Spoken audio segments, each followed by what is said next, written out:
Okay, good morning everyone, and happy last day of Hanukkah, Zot Chanukah. We are up to Moreh Nevukhim, section 1, chapter 25. We are broadcasting from the webyeshiva.org group on Facebook Live, and we are broadcasting from Thornhill, Ontario at the Bayit. We are using the Professor Shlomo Pine's translation of Moreh Nevukhim, and we are now going to begin chapter 25. The verb that we're focusing on today, it's a short chapter, so it may take us a little bit less time today than normal. The verb that we're dealing with today are the letters Shin, Chaf, Nun, Shochein, Shachan, Shechinah. All of these terms come from the common shoresh, Shin, Chaf, Nun. This is a very unusual verb, and the way that it should be clued to you that it's unusual is because the Rambam has chosen to group it with action verbs, even though it implies more passivity than action.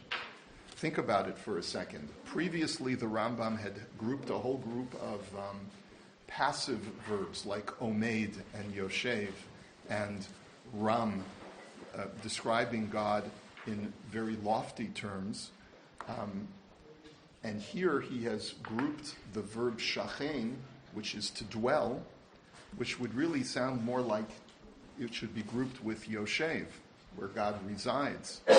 But he's grouped it with verbs like ba, halicha, shiva, God returning, God coming, God going. Why is shachein grouped with those verbs of action?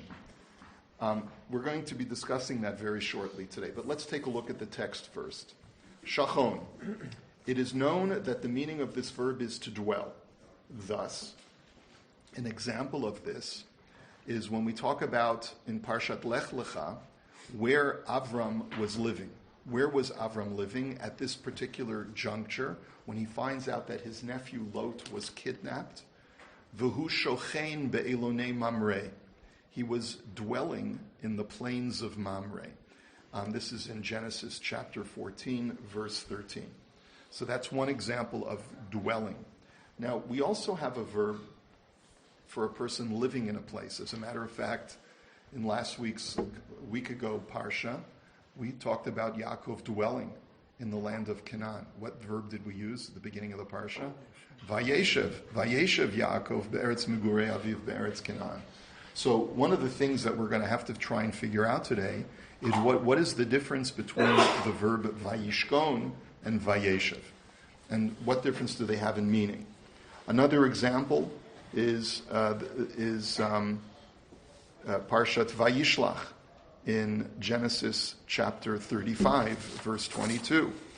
After the tragic story of Dinah, the Torah tells us Vayihi bishkon Yisrael ba'aretz hahi, that when Israel, referring to Yaakov Avinu, was dwelling in that land of Canaan, Vayelech Reuven vayishkavet bilha pilegesh aviv, the tragic event with Reuven sinning with his father's concubine Bilhah, which our sages tell us is a reference not to Reuven committing a forbidden sexual act with his stepmother, but rather in some way out of a jealousy for his mother's Leah's honor, because after Rachel's death, Yaakov moved his regular bed from Rachel's tent to Bilhah's tent instead of Leah's tent. That Reuven did something in some way to manipulate his father's bedding. And this is the way the Torah describes it. That's at least the way that Chazal express it. But here, the Torah finds it necessary to tell us that this is after the tragic story of Dinah, and right before the tragic story of Reuven committing some other type of act of indiscretion or of promiscuity of some kind. It says, Vayihi bishkon Yisrael ba'aretz hahi. It was when Yisrael was dwelling in that land. So, let's see what he says first. This is well known and generally accepted that this is the meaning of the verb. Now, dwelling signifies a permanent stay in a place of one's abode. Again, begging the question, what then is the difference between Vayeshev and Vayishkon? Accordingly, when a living being has his abode in a place by which either a general or a particular place may be meant, you're living either in a very specific place like a house or a neighborhood, or a general place like in a city or a land, it is said of him that he dwells in that place, even if, and these are the key words, even if he undoubtedly moves within it. Okay? And this is the point that really the Meforshim point out. I'm using some of the notes of Rav Shlomo Toledano, who's a modern commentator to the Moreh Nevukhim, and he points out something very interesting. This is the key point that the Rambam wishes to make. And this is the difference between Vayeshev and Vayishkon. Vayeshev means that a person made his abode there, but it doesn't imply any movement within that abode. Vayishkon implies that while I'm at rest, I'm not completely at rest. I'm still in motion. And in other words, the place where I am is not essential to my existence or my being. Okay? And that's an important point because we're about to apply this verb to God. When we talk about God's Shechinah, God creating some manifestation of his presence in this world, we use the term Shechinah and not the Moshav, for example. We could call God a Moshav, the dwelling of God, right? But we don't call it the Moshav, we call it the Shechinah. Why do we call it the Shechinah? Is because God's residence in our world is not essential to God's existence. In other words, this is not really where he permanently belongs, even though he allows himself to create a sense of permanence on a temporary basis. Okay, because there's still movement. And that's why, what do we call the moving tabernacle? Mishkan, from the same shoresh as Shechinah, because it is a permanent structure that is in motion, so that there is no place that is essential to that structure's existence. In contradistinction to a mikdash, a place of sanctity, the reason why the temple is not called a mishkan, but it's called a mikdash, is because the temple is permanently built of rock, of stone, and is a permanent place where its place on the Temple Mount is essential to its holiness. Okay? So let's see how we move into this further. By the way, we can also create a contradistinction to where we talk about God dwelling permanently. When we talk about God residing in the heavens, there are two places where reference is made to God residing in the heavens. In Tehillim, that's in sources 13 and 14 on your handout. And it says in Tehillim chapter 2, it says, Yoshev Bashamayim Yischak, that God sits or dwells, but you're using the verb yeshiva because when we talk about God in his transcendent, unknowable way, we ascribe him to the heavens. And there he actually dwells. That's his normative dwelling place. Or, as it says in Tehillim, chapter 123, the next source, Shir HaMa'alot Elecha Nasati et Einai Hayoshevi Bashamayim, that you, God, dwell in the heavens. Okay? So, let's continue along with the text of the Rambam, and we'll see where he gets to the idea of this referring to God's dwelling. But before we do that, I just wanted to point out that the Meforshim themselves are bothered with this idea of the Torah in Genesis 35 describing Yisrael, Yaakov Avinu, as dwelling in the land of Eretz Yisrael. What is the significance of that? So Rashi and the Radak tell us both the same thing, that Ad shelo balech Avron eitzel Yitzchak ireuhu kol eila. Rashi says, this was a temporary dwelling place for Yaakov. And he was remember, why did Yaakov come back to Eretz Yisrael in the first place? What was his whole objective of coming back to Eretz Yisrael? Wanted to see the mishpacha, wanted to see mom and dad. So Rashi says that this whole story, the story of Dinah, the story of Reuven, all of this transpires before Yaakov actually makes it back to his parents' house. He's on his way. And the reason why these things occur, these tragic mishaps, is because he hasn't arrived at his destination yet. And because he's been waylaid, for whatever reason, whatever legitimate reason that Yaakov Avinu had, but the fact that he wasn't able to make it to his destination yet was the cause of many of these things occurring, these many unfortunate events occurring. And that's one way of explaining why the Torah says bishkon. The word bishkon means that I'm dwelling in the place, but I'm not completely settled. In other words, that's what the Rambam means, where there's still movement involved while I'm in a certain place. The Netziv in Ha'amek Davar tells us also something very interesting. Because the Netziv sees a direct connection to the verb shochen, to Shechinah, he interprets the idea of Bishkon Yisrael, that Yaakov Avinu was dwelling, but dwelling, he understands the verb shachen to refer to some kind of divine dwelling. So what does it mean that Yaakov was dwelling divinely? If you take a look at his language, it's quite interesting. Source number 6. Bihiyoto mishuka bi'inyanei elokut umesulak mehalichot olam. Yaakov was completely immersed in the spiritual, and he was removed from the mundaneness of physical living. And as a result, al kain ira mashi ira im Reuven, aval im haya bebechinat Yaakov lo kara kazeh. And that's why what happened with Reuven happened, because Yaakov was not really tending to the physical prosaic needs of the family. And when a father is so far removed from the physical prosaic needs of the mishpacha, of just the regular everyday needs, then things can go awry in the family unit. That's why things went awry with Dinah. That's why things went awry with Reuven. That's the way he learns the word bishkon, and that's why he says the name for Yaakov over here is Yisrael. Yisrael implying the loftier aspect of Yaakov Avinu. He's come back to Eretz Yisrael. He's reached the promised land. He immerses himself in spiritual efforts and neglects the family. You see, he doesn't do anything when Dinah.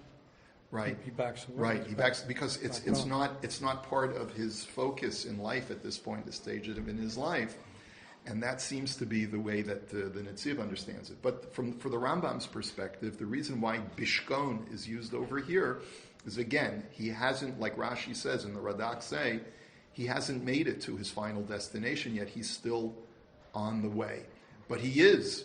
The Radak says the reason why it's called Bishkon Yisrael is that he's on his way to his father, but because he's got such a huge entourage, he's got such a huge family, and he's amassed so much wealth, it takes a long time to pick everyone up and travel. So every time they have to encamp, it's a whole production. And so it's almost like the Mishkan moving through the desert to get to its final destination. That's why the Radak says we have the word Bishkon over here as well. Okay, let's continue in the text of the Rambam. This verb is also figuratively applied to things that are not living beings, and in fact to everything that is permanent and is attached to another thing. So you can use bishkon or shochen figuratively, even if it's not talking to the dwelling place of a human being. Of all such things, the term dwelling may be used even in cases in which the thing to which they are attached is not a place, and they themselves not living beings. So therefore it says in the book of Job. Now this is in the book of Job. It's source number 7 in your handout, chapter 3. After all of these terrible tragedies happened to Job in his personal life, all of the people who die in his family and all of his personal afflictions, he basically says, Yovad Yom Yivoled Bo. He says, I wish the day that I was born is forever forgotten, is forever lost. And he then says, Hayom Hahu Yihi Choshech. He says, I hope that day my birthday is always a day of darkness.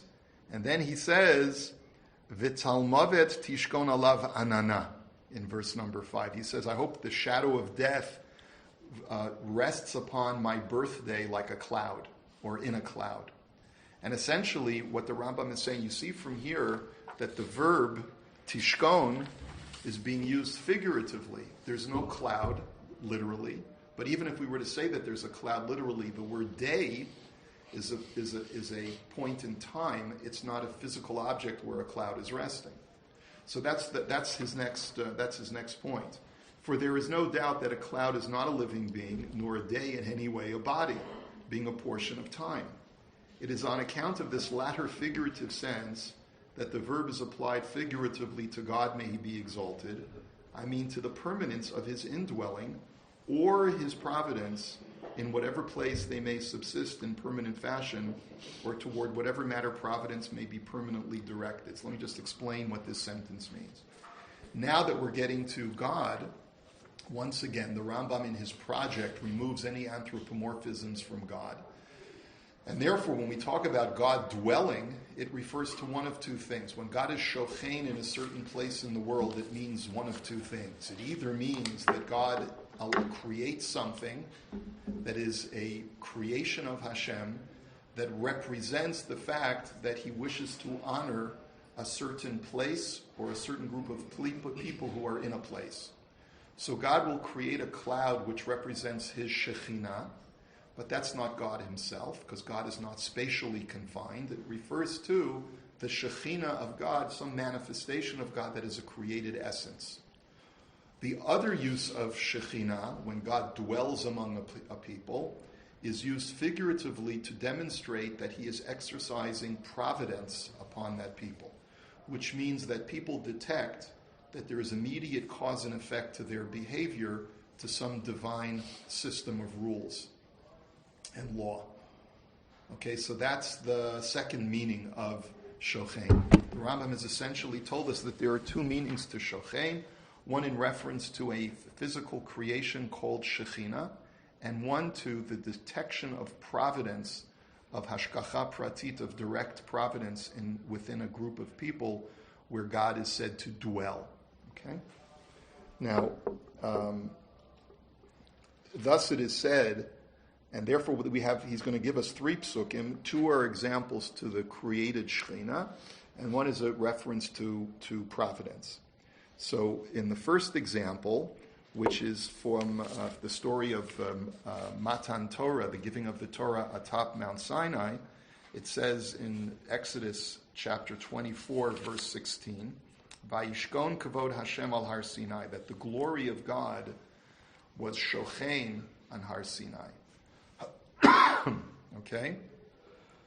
And that's an example of God's creating something, a cloud, to represent that he wanted people to know that he was honoring them with letting them know that he was displaying something to show that he was close with them. The next example that he brings, and I will dwell among the children of Israel, V'shachanti betoch b'nei Yisrael v'ayiti lahem le'elokim. This is in Exodus chapter 29, referring to the construction of the Mishkan. But here the Rambam says this is not a reference to the creation of the glory of God, right, of just a cloud, but it's a representation of the fact that God's providence will be manifest among the people, because there will immediately be a cause and effect to God's law, dependent upon whether people obey God or not. Okay, that's what V'shachanti means in this context. And the third pasuk is, and the goodwill of him that dwelt in the bush, which is a pasuk in Parshat V'zot HaBracha, when Moshe Rabbeinu, before his death, is blessing Yosef. Excuse me just 1 second, I'll be right back. Sorry for this unusual interruption.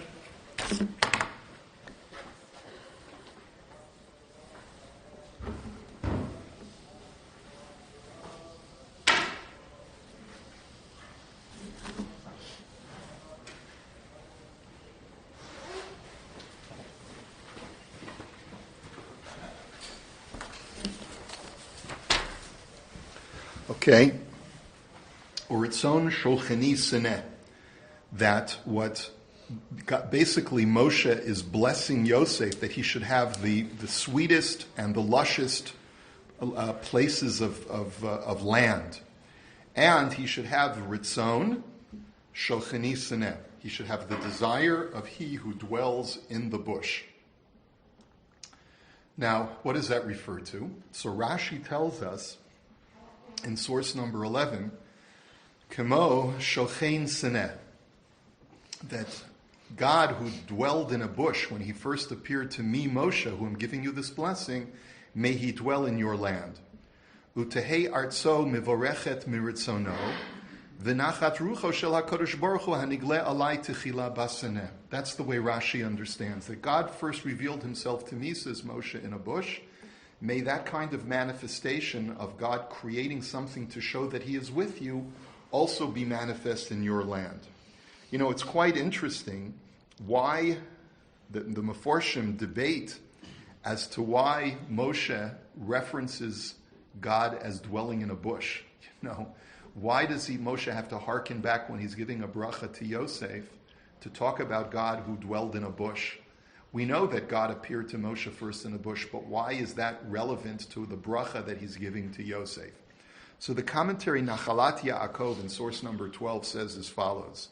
He says, HaKadosh Baruch Hu Shocheni Sineh v'lo Shochein Shamayim o Sha'ar Lashon. Why does Moshe refer to God as the dweller of the bush and not he who dwells in heaven? V'nir'eh b'kavanatam ki sham disneh gila lo HaKadosh Baruch Hu sherotzeh la'alot liYisrael me'oni Mitzrayim el Eretz Yisrael. God wanted to, what was God doing when he revealed himself in a bush? A bush is the lowliest of shrubs, of foliage. And what Hashem was trying to communicate to Moshe is that I'm appearing to you in a bush to show you that I'm here with you in the lowliest of stations, and I'm going to bring you out of this lowly station to a very high place. That was the idea of appearing in this lowly bush. Ubirechet Yosef shaharatzon hazeh yitkale l'rosh Yosef. And this was what should happen to you, Yosef, and to your tribe. Now, note that who was it that brought the Jews from the desert into Eretz Yisrael? It was Yehoshua, who was a descendant of Yosef. So when Moshe is blessing the tribe of Yosef, he says, may your descendant, Yehoshua, accomplish that which God originally promised to me in the burning bush, that he would take us out from a very low place and bring us into a great place, and bring us into Eretz Yisrael, which will be accomplished by you, Yosef. But on a deeper level, remember that Yosef is the what is known as the Merkava for the Shechinah, is the chariot for the divine presence when the Jews are in the diaspora. Why was Yosef the first of Yaakov's children who went down to Egypt? The commentaries explain that he was the first to go down because he was responsible for paving the road and creating a habitation for the rest of his brethren. That is the role of Yosef. To be like the sneh, to be like the first one to be in that lowly place, and to help bring us out of that place of lowly dwelling, and to raise it up. So if that's the function of Yosef, both for Yehoshua, it's appropriate for him to bring the Jews from the desert into Eretz Yisrael, and it's appropriate for Yosef in general to receive the blessing that may God dwell in you down in the lowly bushes where you, Yosef, will tread first as a way of paving the way for your brethren. What we see Mashiach Yosef before we see Mashiach ben Yosef precedes Mashiach ben David, precisely. Okay, let's finish the chapter. So therefore, thus it is said, okay, so we brought our three examples. In every case in which this occurs with reference to God, it is used in the sense of the permanence of his Shechinah, I mean his created light in a place, or the permanence of providence with regard to a certain matter, as we explained. Each passage should be understood according to its context, so therefore, sometimes the word shochein in context of God is referring to a created essence, that God creates to show that there's a physical presence that God creates to show that he is showing closeness to a place or a people that are dwelling in a place, which is like the cloud that resides in the Mishkan, or sometimes it refers to the more detectable providence that a group of people experience. And finally, because we're sort of out of time, the last thing that I'll mention to you is that what is a neighbor in Hebrew? A shachen. Why is a neighbor a shachen? I was thinking about this. Where do we get the word shachen? So a shachen is why don't you call a neighbor a yoshev? Why do you call him a shachen? Like, what does it have to do with Shechinah? So we know that there's an idea that you should always have a shachen tov, and so therefore you want to live next to someone who in some way lives a spiritual life. Perhaps that's the way the Netziv would understand the word shachen. But I think that if we look at the Rambam's interpretation, that shochen means to dwell, but the place where I'm dwelling is not essential to me, and that's the way it's used in reference to God. Because I can still be moving around, not permanent for now, but this is not my final destination. The fact that my neighbor lives next door to me, I have to always remind myself, I call him my neighbor, but his existence next to me is not essential to him. In other words, just like God dwelling in the Mishkan, or the Mishkan's presence in a certain place in the desert is not essential to its existence, so too, my neighbor living next door to me is not essential to my neighbor. He happens to be a shachen, and therefore we are in proximity to each other, but that's not essential to my existence, and it's not essential to his existence either. It happens to be that we live and coexist with each other. That's different from, let's say, a spouse or a family member or someone who I choose to befriend. That's by choice that we are together, that we are in close space of each other. But a shachen is incidental, it's not necessarily intentional. And therefore, the word shachen is appropriate to a situation where the dwelling is not essential to the dweller in that particular place. So that strikes me as the reason why we call him a shachen. And it may have a moral lesson as well. We don't always get to choose our neighbors, right? And yet we have to make the best of it by making them into a shachen tov, by making them into a good neighbor. And we can do that but in the way that we endear ourselves to them. But it's just something to ponder. Any questions or comments? All right. Have a great one. Thank you.